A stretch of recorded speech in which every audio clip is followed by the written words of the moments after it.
এদুন মানুষ সত্যি নিশ্চিতে ও আল্লাহ রে ও 8 এতে সিবিএসিবি হলে করুণা হয়তো মোকারম বাড়ির নামে তারপর মামলা করে দিব। মনোযোগ আছে সবার? নারায়ে তাকবীর, নারায়ে তাকবীর, নারায়ে রিসালাত। একবার বলেন মারহাবা। এই দুইটা কথা মাথায় রাখবেন। মানুষের দামি জায়গার নাম, এটা ভুলে গেলে হবে না। মানুষের দামি জায়গার নাম, মুসলমানদের দামি জায়গার নাম। সারা দুনিয়ার মানুষ আলোকিত করবে মাথাকে, মুসলমানদের আলোকিত করা দরকার সিনা।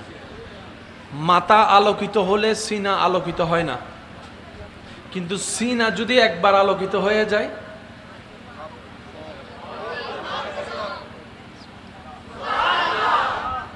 ইন্না ফিল জাসাদে মুদগাতু, রসুল পাক সাল্লাল্লাহু আলাইহি ওয়াসাল্লামের হাদিসে পাককে যদি একটু প্রেমের চোখ দিয়ে দেখে গবেষণা করে দেখেন, তাহলে দেখবেন এই জায়গাটা সবচাইতে দামি জায়গা।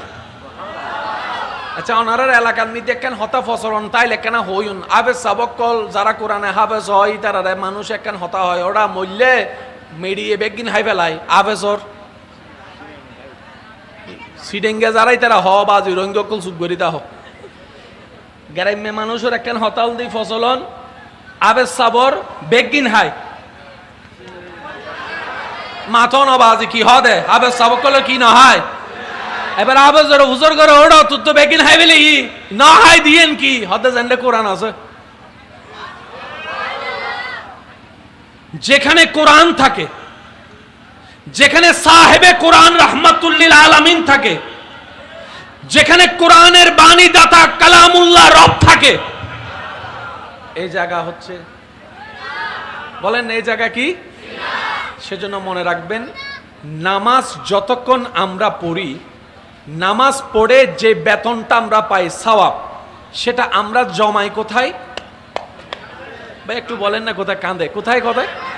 রোজা, হজ, যাকাত, জিকির। আমি ওলামায়ে কেরামের একটু দোয়া চাচ্ছি। আমাদের ব্যর্থতা এই জায়গায়, আমরা যা জমানোর সবচাইতে বেশি জমাইছি কাঁদে, কিন্তু আমাদের লকার ছিল সিনাই। এখন আপনারা বুঝতে পারবেন নামাজি কখনো বাটপার হতে পারে। আপনাদের ঈমান যেটা বলে সেটা একটু বলবেন। নামাজি কখনো বাটপার হতে পারে, নামাজি কখনো সুদখোর হতে পারে, নামাজি কখনো অন্যের জায়গা দখল করতে পারে, নামাজি কখনো জুতা চুরি করতে পারে, নামাজি কখনো মসজিদের ভিতর বেয়াদবি করতে পারে, নামাজি কখনো মানুষের নামে বদনাম দিয়ে বনি দিয়ে বিয়ে ভাঙতে পারে। আরো জোরে বলেন না পারে? নামাজি কখনো মানুষের কষ্টের কারণ হতে পারে। কিন্তু আপনি আপনার এলাকায় দেখেন, আমি আমার এলাকায় দেখি, যে যার এলাকায় দেখি, অনেক এমন কাজ আছে নামাজও পড়ে, নামাজও পড়ে, মানুষের জাগাও নাই মনে হয়, এটা আওয়াজ দেন না, নাই মনে হয়। নামাজও পড়ে, এক সপ্তাহের জন্য টাকা নিয়ে 10 বছরও টাকা দেয়। নামাজও পড়ে, সূরা আবার জালও করে, নামাজও পড়ে আবার সুদও খায়, নামাজও পড়ে আবার মা বাবার সাথে বেয়াদবিও করে, নামাজও পড়ে আবার ভাইয়ের সম্পত্তিও দখল করে, নামাজও পড়ে মানুষের রাস্তাও দখল করে, নামাজও পড়ে মানুষের পানি বন্ধ করে দেয়, নামাজও পড়ে হজও করে আসছে, নামের আগের আলহাজও আছে, আবার বাটফারির মধ্যে 1 নম্বরও আছে।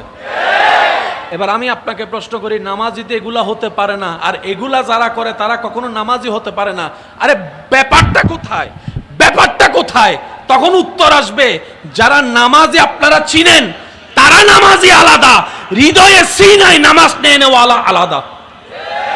আমি একটু ব্যাখ্যা করতে চাই, যেহেতু এই জিনিসটা আবার ক্লারিফাই না করলে আপনারা ভুল বুঝাটা একটু সহজ হয়, আমাদের সঠিক বুঝাটা একটু কম হয়। মানুষ সহজে যেটা করে, যেটা বুঝে, সেটার নাম হলো ভুল। ও মাতো না, ঠিক না? এবার আসেন, নামাজি আছে না নাই? জায়গা দখলও করে, যে আছে না নাই? তাহলে সে কখনো নামাজি হতে পারে? সে কি নামাজ পড়ে নাই? পড়েছে। এই নামাজ পড়ে নিয়ামতটা কোথায় রেখেছে? বলেন না কোথায়? আরো জোরে বলেন কোথায়? কিন্তু রাখা দরকার ছিল, বলেন রাখা দরকার ছিল। এই জায়গায় আমরা ভুল করছি। বুঝতে পারছি? আমাদের করা দরকার ছিল এখান হয়ে একটু আমার সাথে সাথে, যদি কষ্ট না হয়, যাদের শিকার আগ্রহ আছে তারা একটু আমাকে রিপ্লাই দিবেন। মনোযোগ আছে সবার ইনশাল্লাহ? একটু বলেন লা ইলাহা লা ইলাহা, মাশাআল্লাহ, একটু জোরে জোরে লা ইলাহা। এবার বলেন গুনাহ হইছে না সওয়াব? জোরে বলেন গুনাহ হইছে না সওয়াব? এই সওয়াব জমে কোথায়? আমার আপনার সবার ডান কাঁধে যে ফেরেশতা আছে ওনার কাজ হচ্ছে কি লেখা? সওয়াব লেখা। লা ইলাহা ইল্লাল্লাহ পড়েছি, সেটার সওয়াব ডান কাঁধের ফেরেশতা লিখেছে। এবার বলেন লা ইলাহা ইল্লাল্লাহর ভিতর একটা নূর আছে না নাই? কোরআনের ভিতর নূর আছে না নাই? আওয়াজ আরো বড় লাগবে, কোন নূর আছে না নাই? রুকুর মধ্যে নূর আছে না নাই? সিজদার তাসবির মধ্যে নূর আছে না নাই? ওযুর মধ্যে নূর আছে না নাই? সূরা ফাতিহার মধ্যে নূর আছে না নাই? কোরআনের শুরু থেকে শেষ মধ্যে নূর আছে না নাই? কাবা শরীফ দেখার মধ্যে নূর আছে না নাই? লাব্বাইক আল্লাহুম্মা লাব্বাইক বলার মধ্যে নূর আছে না নাই? রোজার ভিতরে নূর আছে না নাই? তো সওয়াব তো কাঁধে জমাইলাম, নূরটা জমাইতে এই জায়গায় সাধারণ মানুষ আর আল্লাহর ওলিদের পার্থক্য। সুবহানাল্লাহ নহরা আজ এ বোঝন আর গাইল দাদা আছে ফিসুর কোনো হতুন আছে ফাল্লার গাইল টাইল তার ফাল্লার আছে না? এ আছে বলে হর হইতে কষ্ট হচ্ছে না তো আপনাদের? সত্যি করে ঈমান আমানে বলেন, এইসব বিষয়গুলো একটু জানার বোঝার দরকার আছে। সমস্ত উলামায়ে কেরাম এবং মুরব্বীদের দোয়াকে মাথার উপর ছাদ বানিয়ে আমি চেষ্টা করছি, ওয়ামা তৌফিক ইল্লা বিল্লাহ, রব আমাকে যতটুকু দয়া করে।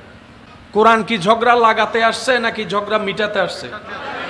কোরআন কি অশান্তি করতে আসছে নাকি শান্তি করতে আসছে? তো কাদের কারণে কোরআন দ্বারা শান্তি প্রতিষ্ঠা হবে? মনে রাখবেন, যাদের কোরআনটা হৃদয়ে থাকবে, হৃদয়ের চোখ দিয়ে যারা কোরআন পড়বে। কোরআনের সাথে কানেকশন কি ব্রেইনের না হৃদয়ের? একটু সবাই বলেন না, কোরআনের সাথে কানেকশন কি ব্রেইনের না হৃদয়ের? ব্রেন দিয়ে কোরআন বোঝা যাবে? আপনি আমি কোরআন যতবার খুলি না, তার চাইতে অনেক বিজ্ঞানী বিধর্মীরা এর চাইতে বেশি কোরআন খোলে, কিন্তু তাদের এখনো ভিতরে নূর আসে, কারণ কোরআন ব্রেন দিয়ে বোঝা যাবে। সেজন্য আল্লাহ তাআলা আমাদেরকে পরামর্শ দিয়েছেন, ওয়াকুনু মা'আস সাদিকিন, নামাজি নামাজ পড়ে আমার বন্ধুর সাথী হয়ে যাও। সুবহানাল্লাহ, আরো জোরে বলতে হবে। রোজাদার রোজা রেখে আমার বন্ধু প্রিয় মানুষ তালাশ করে তাদের সাথী হয়ে যাও।